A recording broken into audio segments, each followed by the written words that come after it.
The late Why great is that? Dr. Khalid Abdul Muhammad said that blackness is color, consciousness, creativity, and a connection to the divine creator. I have no problem with the word black.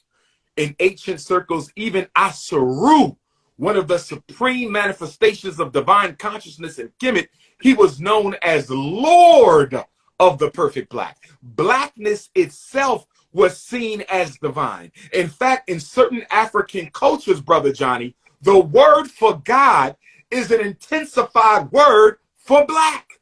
So if we're going to talk about divinity in African deification, then blackness has a place in that. Because for our people, at least in ancient times, blackness was a sign of glory. Every prophet was kissed of Right. the sun.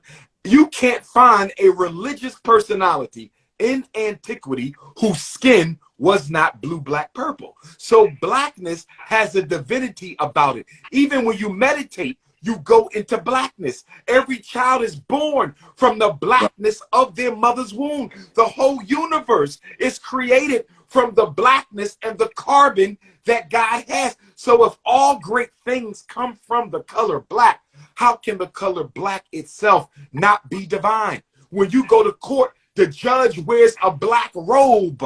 When you graduate from college, you put on a black robe. Why is blackness deified in some settings and ridiculed in others? I will not separate the word black from the word African. I use them interchangeably. I affirm whichever one Africans choose to use for themselves personally and individually, but I will never stop using the word black because I believe blackness is divine. Black magic.